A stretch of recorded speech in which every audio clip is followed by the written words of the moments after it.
Шинэ хуучин дархныг холбосон 8 км автозам өнөөдрийг хүртэл ашиглалтанд ороогүй байгаа.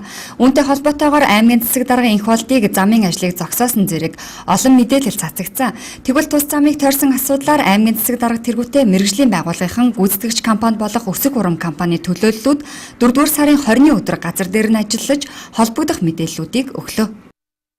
8 км зам тавих ажлыг гүйцэтгэж байгаа Өсөг урам ХХК тус замыг тавихтай холбогдуулан ийм ашиг тутамд ашиглах талаар хүсэлт ирүүлээгүй гэсэн энэ бичиг нь одоо бол байна. Тэгэхээр ямар ч бичиг баримтгүй, ямар зөвшөөрдгүйгээр одоо хандахгүйгээр ингэж энийг ингэж ашигласан л гэсэн үг. Бид нар Дархан уул аймгийнхаа төвд нь уулынхаа талын ухаад хайрга дайраг гаргаад хийж хад мэргэжлийн хяналтын байгууллага нь хянаагүй. Байгаль орчны газартаа хандаагүй гэдэг нь бол 100 мянган дарханчуудыг доромжилж байгаа асуудал байхгүй. Ингэж хандаж болохгүй шүү дээ. Энд чинь өөрөө ямар хуультай вэ гэхээр Тэтэй тэрнгүү энд одоо төвөөмөл тахстаа хуулиар лиценз авцсан. Тэрийг олборлдог карьерийн аж ахуй нэгж байгууллагууд нь өөрсдөө ажиллаж байгаа шүү дээ Дархан уул аймагт. Тэр байтугай Улаанбаатарын барилга байшингууд манай Дархан уул аймагаас хайрах чулууга худалдаад авдаг шүү дээ. Тэгэхэд 3.2 тэрбум төгрөг авцсан энэ Өсөг компани өөрөө тэр мөнгөний төсөвт нь суудсан байгаа. Тэр хайрга дайрга авах. Тэгэхэд хамар доороо байгаа хэлбэрчлээд Дарханы маань уулын талын ухчаа суужхад бид бүгдээрээ ийм байдалтай хараад хандаад сууж болохгүй. Авч байгаа өмнө ч гэсэн та нар сэтгэл нь өвдөхгүй байх гэж. Одоо энэ байгаль шороог ямар болох чинь хараа л та. Мэргэжлийн хяналтын дарга нь ийм яриа сууж идэг. Дархан сумтай гэрээ хийсэн, тэгээ зөвшөөрсөн би хянсан. Дархан сумтай ямар юм нэ? Дархан сумтай гэрээж өгч ирэх байхгүй шүү дээ. Энд чинь өөрөө тусдаа хууль дүрмээр явдаг хэвээр. Тэр хайрга дарга худалдаж авдаг мэргэжлийн байгууллагаас нь авах хэвээр. Шинэ дархан хуучин дархны холбосон автозамын хэрэглээнд энэчнээс авч хэрэглээгүй. Хамгийн гол нь бид нар засаг даргын Дархан сумын засаг дарга аз жаргалын хүсэлтээр мангартад байгаа сайжруулсан шорон замыг өөрөө хөрөнгөөр сайжруулахын тулд энэчнээс авсан. Тэгээд байгаль орчны газрын даргын өнөөдрийн сая үзүүлээд байгаа бичгэн дээр 2.4 км автозамыг хэрэглэхэд энэчнээс хайрга дарга авсан уу гэсэн асуулгын хариу байна. Зүгээр мангартад тавьсан замын сайжруулсан шорон замыг тавихын тулд энэчнээс юу авсан уу гэсэн асуулга биш байна. Тэгэхээр аз жаргал даргаыг хариулж байгаа нь зөв. Манайд аз жаргал даргын албан бичиг байгаа. Яг одоогоор өнөөдөр би авчираагүй байна. Энийг би та бүгд ахад үзүүлж болно. Тэгэхээр энэ дээр ямар ч улс төрсөн юм байхгүй. Бид нар энэ өөрөө хөрөнгөөр мангартад сайжруулсан зам тавьж өгсөн гэдгийг Дархан сумын засаг даргын тамгын газрын сайтан дээрээс та бүхэн харж болно шүү дээ. Энэ бол ерөөсөө л энэ шинэ дархан хуучин дархан холбосон автозамтай ямар ч холбоогүй. Бацагт мэргэжлэлний хэлж байгаа үнэн. Манай дээр 80 сая төгрөгийн хайрга дарганы гэрээ байгаа. Бид нар тэрнийхээ дагуу хийх ажлаа тэнцэн хийсэн. Энэ хоёр өөр асуудал шүү. Энэ дээр зарчмын хувьд жоох алдаатай буруу ойлголт яваад байна гэдгийг бас тайлбарлаж байна. 6-ны өдрийн Өсөг урмын хувьцаат компанид гүйцэтгэх захирал Ундрман Танаа гэсэн албан бичгийг та бүхэн харж байна. Наран толгой артлаас ийм хэмжээний шороо аваад мангартын замыг тавьж болно гэсэн зөвшөөрөл энд байгаа. Яагаад төрийн байгууллага нэг хүнд нь зөвшөөрөл өгчөөд нөгөө хүнд нь байхгүй гэсэн бичиг гаргаж өгөөд дунд нь ийм үл ойлголцох байдал үүсгээд идэм бэ. Энэ айгүй асуудалтай байна тийм ээ. Манайх бол өөрийн хөрөнгөөр мангартын замыг сайжруулж тавьж өгсөн. За өөрийн хөрөнгөөр гэж ярьлаа шүү дээ. Тэгэхээр өөрийн хөрөнгө дотор чи яг энэ уулнаас аваад одоо ашигласан тэр энийг одоо тэр замд ашигласан гэсэн шүү дээ. Тийм ингээд орж байгаа гэсэн. Тий. Би ерөөсөө энэ чэнээс авсан шороо болон мангартын замд орсон. Манай өөрийн тэн дээр одоо сая хотбол гэж өчнөө шорооны асуудалтай байж би энэ чинь шороо авч тэр тэнд тавьж асах ямар шаардлага вэ? Ямар шаардлага байхгүй шүү. Тэр хотболгын шорооноос ашиглаад тийш асах шүү. Замын далан тохирохгүй. Тийм. Энд чи бас байгалийн эрдэс баялаг юу ч юм бүгдээр юмтай шүү дээ. Яг энэ дээр намайг буруутгах байгаа манай байгууллага буруутгах байгаа ганцхан асуудал байгаа болохоор энэ асуудал дээр гэрээ хийгээдэггүй гэдэг асуудал яригдчихэж байгаа. Дөнгөж сая эдэр чахлан дарга хэллээ. Нөөц ашигласны төлбөр нэгийг ч төлөөгүй байна гэдэг. Өнөөдөр 4 сарын 20-ны өдөр хамгийн сүүлийн тайлан өгдөг өдөр. Нөөц баялаг ашигласан тохиолдолд бид нар тайлангаа өгжээж мөнгө төр өгд юм аа. Тэрээс биш тайлан гаргахгүйгээр мөнгө маяга өгдөг юм аа. Энийг бол бүрсэн ямар ч санхүүгийн хүн мэдчихэж байгаа. Одоо за тэр зам дээр үүссэн нөхцөл байдалтай холбоотой асуулт байна л да. Тэгэхээр одоо тэн дээр яах юм бэ? Одоо хүмүүс ингээ хүлээлт үүсээд байгаад байдаг. Танаа хувьд одоо авсан аваагүй гэд маргаан зөрчил яваад байна шүү дээ. За эхнээс нэг тайлбарлаж хэдэн сая тэрбумын санхүүжилт авах хэрэгтэй Одоо хэдэн үеийг авчаад За та бүхэнд одоо бүгдийг харуулнаа. За энэ бол шүүхийн захирамж. Энийг барьж та. За энийг хараарай. Нийт дүн маань 6 тэрбум 239 сая төгрөг байгаа. Энэ зам 100% дуусгаад. Тэгэнгүүт одоо манай хийгээд гүйцэтгэсэн ажил нь болохоор 3 тэрбум 792 сая төгрөгийн ажлыг одоогийн байдлаар хийгээд гүйцэтгэсэн байгаа. Манай авсан өөрийн мөнгө нь болохоор 3 тэрбум 208 сая төгрөг байгаа.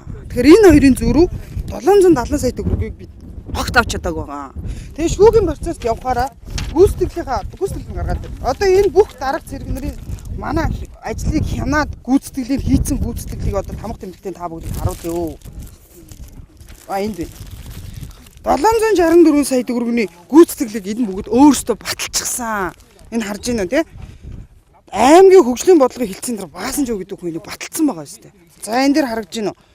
Бүх хүмүүс гараад энэ мөнгийг өс хөрөн компанид олгох зүйтэй гэдэг эдгээр өөрсдөө баталсан. Хийсэн ажлыг маань үдцээ. Тэгээд бид нар авч чадахгүй энэ мөнгөнд өнгөөр шүүхийн байгууллагад хандаад шүүхийн процессд яваад байсан боловч энийг ахаа тооцоо нийлсэн акт үүдээ бид нар за болио 780 сая төгрөг бүх захиалагчийн хяналтын зарлыг хасаа 580 сая төгрөгийн ийм шүүхийн захирамжид гарцсан. Тэгээ одоогийн байдлаар энэ мөнгөийг өгөөгүй байгаа. Хэдэн насны шүүх? 4 сарын 14. Одоо шүүхээс ингээд танах аймагаас авлагатай юм байна гэдэг юм захирамж гарцсан байна. Аймаг мөнгө өгөхгүй бол ямар арга хэмжээ авах вэ? Шүүхийн шийдвэр хэлээ ядгүй дээ. Энэ дээр бол бид нар шүүхийн шийдвэр гүйцэтгэх албанд хандах бүр их нээлттэй. Бид нар одоо энэ нөхдүүдийг л одоо хараад байл та яах ёстой юм яах юм бид нар хүлээлтийн байдалтай байж байна. Бид нар дараагийн шатны юунд шүүхийн шийдвэр гүйцэтгэхэд хандах юм бол эдний засаг даргын хамгийн газрын юунд халтгалах хэлтэй бодвол шүүхийн шийдвэрүүдийг гүйцэтгэл яаж одоо ямар чормоор тэр ажиллаа гүйцэтгэдэг юм бол би мэдэхгүй. Тэр засаг дарганд тавьж байгаа хоёр шаардлагыг бол тэр овоолсон шороог зайлуулах хэрэгтэй. Тэрний мөнгө одоо танах руу орсон гэдэг шүү дээ. Тэгэхээр тэр мөнгийг яагаад юунд зарцуулчаа тэрийг одоо яах вэ? Одоо энэ нөгөө нэг 764 сая төгрөнд л орцол явж байгаа л та мэдээж. Гэхдээ би энийг яаран энийг зайлуулмааргүй байгаа аахгүй юу? Одоо та бүхэн саяны замыг харж байгаа хичнээн сайхан зам хийцэн байгаа лээ. Тэгэл хажуу хөвөө. Одоо жишээ нь инженерээ та хэлээд өгдөө 10 хэдэн метр куб биш хэдэн хэмжээний шуудуу хийх ёстой л одоо бид нар хажуу талаар нь бетонын доторлоготой шуудуу хийж иж замаа хамгаалах хэрэгтэй байхгүй юу? Тэгэхгүй болохоор одоо ингээд бороо ороод ус ороод 70 нэвчээл тийм ээ тэгэл зам эвдрэх аюултай. Тэгвэл бид нар замаа хамгаалахын тулд энэ шороогоор буцаад 2.4 км замаа чигжнэ. Тэрний дараа бид нар зайлуулах тухай асуудал яригдана. Энэ төсөл дуусаагүй улсын комисд ажил 100% хүлээл гэж өгөөгүй байхад ингэж орж ирэнгүүтээ танах энийг гэдгсэнгүй ингэсэнгүй. цаг хугацааны хизээ дуусах хэрэгтэй байсан юм. Яасаар бол энэ ажил хизээ хамгийн анхны гэрээн дээр заасан байгаа л да. Гэхдээ энэ цаг хугацааны 2 жил 3 жилийн хугацаанд амжиж байгаа юм л да. Тэгээд бид бол одоо энэ шинэ хуучин дархныг олбсон 2.4 км зам бол дархамжууд хэрэгтэй. Энэ бүтээн байгуулалт бол ажлын гэрээний дагуу явсан. Намар бол бид нэр бүх ажлыг үзэж ажлын хэсэг гаргасан байгаа. Ажлын хэсэг гараад өвлийн үйлрэл болоход бол одоо технологийн дагуу хужилт хийж болохгүй. Тийм учраас энэ чанаргүй болно гэдэг үүднээс л ажлыг бид нэр өвлийн үйлрэл болоход зогсоосон. За одоо бол хавар болж байна. Бүх бүтээн байгуулалтын ажлууд эхлэж байна. Газар дээр нэрээ танилцаад явж байна. За энэ дээр бол одоо олон ингээ иргэдэд буруу ойлголт байдаг. Жишээлбэл одоо замаа одоо бид нэр ингээ тавьцаа, хөрөн мөнгөний өгөхгүй байна. Аймгийн засаг даргыг бол зогсооцсон гэх тийм асуудал байхгүй. Компани бол 70% одоо 3.2 тэрбум төгрөгийн санхүүжилт авчихсан. За одоо гэрээний дагуу үйл ажиллагааны явуулсан уу гэдгийг бид нэр ажлын хэсэг байгуулж ажиллана. Би хоёр одоо шаардлагыг тухайн компанид тавьж байгаа. Энийг нь одоо олон удаа өөрсөнд нь өмнө хэлсэн, ажлын хэсэг ойлгуулсан. Ямар нэгэн хариу аваагүй. Тийм учраас газар дээр нь ирээд бид нэр одоо ингээ үзээ явж байна. Нэгдүгээрт эндээс гарсан хог шороо одоо уулан овоолго отвол гэж ярьдаг. 150 сая төгрөгийг бол төсөв хөрөнгөнд энэ хогийг одоо зайлуулна гэдгээр мөнгө төгрөг авцсан. Тэгсэн мөртлөө одоо яг замын дагуу энэ маш их хэмжээний одоо юм уулан отволыг овоолцсон. Энийг зайлуулахгүй нэгдүгээрт. Хоёрдугаарт одоо бидний яг дархны төвд антентэй уул гэж ярьдаг. Энэ уулын маань талын ингээд ард талаас нь ухаад авцсан байгаа. Энэ бол одоо арай ямар ч одоо энэ дарханд ажиллаж амьдарч байгаа хүний сэтгэл хөдлөлөөр ийм үйл ажиллагаа болсон. Нэгдүгээр энэ нь бол одоо Монгол улсын хуулийн дагуу зөвшөөрөл авах ёстой. Тэр нөхөн сэргээлт хийх ёстой. Тэгтээ тэрэнгүү дарханд одоо хайрга дайрганы үйлдвэрүүд ажиллаж байна. Тэр мөнгийг худалдаж авна гэдээ одоо 80 сая төгрөгийн төсвөлөд худалдаж авахар заасан байхад амар хэлбэр аргаар одоо ашиг хонжоо хайсан. Эндүү уваагүй аргаар одоо энэ уулын талыг ухацсан. Энэ дээр мэргэжлийн байгууллагын ч хянаагүй, байгаль орчны газартаагаач одоо зөвшөөрлөм нь аваагүй учраас бид одоо холбогдох бүх албаны хүмүүсийг авчирлаа. Ингэж одоо хандаж болохгүй. Тийм учраас энэ хоёр одоо гаргасан том зөрчлийг бид нэр арилгуулна. Дараа нь одоо ажлын хэсэг байгуулж үнэхээр хэдэн хувьтай ажиллаа хийцیں۔ Санхүүжилт нь хэдийг авцیں۔ Цаашд одоо эндээс харахад ямар арга зам байна?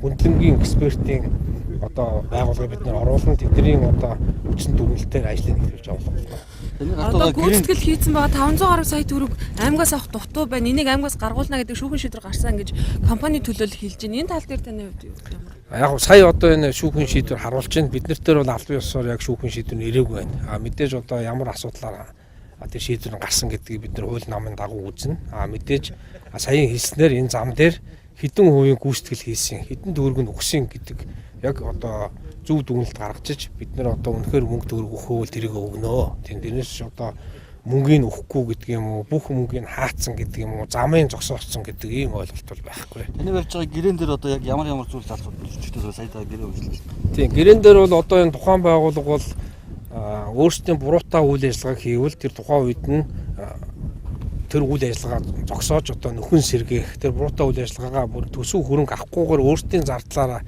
хийж өгнө гэсэн гэрээний заалт байгаа. Тэр заалтыг бол зөрчсөн байна. Одоо өөрсдөө хөрөнгөөр байтугай мөнгө авчаад энэ компани маань хариуцлагаа хүлээхгүй байна. Тийм учраас эдгээр бол хуулийн дагуу бид нар энийг үзэж харах болно.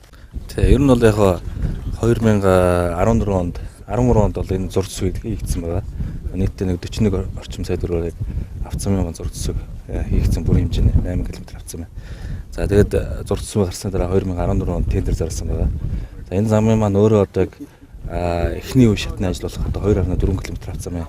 Тендер зарлагдсан. За энэний өөрийнх нь төсөв төрдөг бол 6.5 тэрбум. За ингээд тендер зарлаад Өс хурам гэдэг компани 6.3 тэрбум төгрөгөөр энэ ажлыг хийхээр бол тендер залсан байгаа.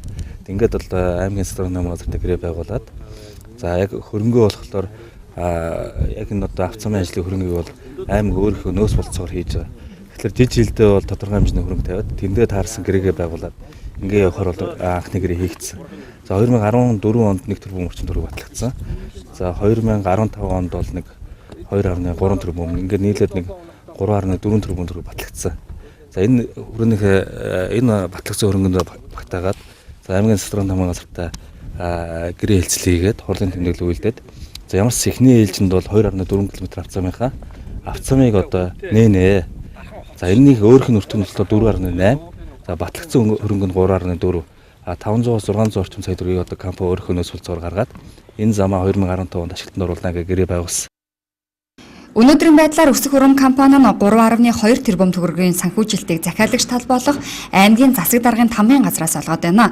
Гэсэн ч ажлын гүйцэтгэлийн хувьд тодорхойгүй байгаа тул аймгийн засаг даргын энх болд ажлын хэсэг байгуулж хөндлөнгийн хяналт үнэлгээ хийлгэж дүгнэлтийг гаргахаар болсон тухай дээр мэдээллээ. Иргэдээс уг замыг нээх хүсэлтийг удаа дараа тавьж байгаа боловч 7 км өргөнтэй 600 м орчим замын давхар хүчилтийн ажил дуусаагүй, замын гэрэлтүүлэг дохиод тэмдэглэл хийгээгүй учраас мэргэжлийн байгууллагуудаас уг замыг нээх боломжгүй гэсэн байна.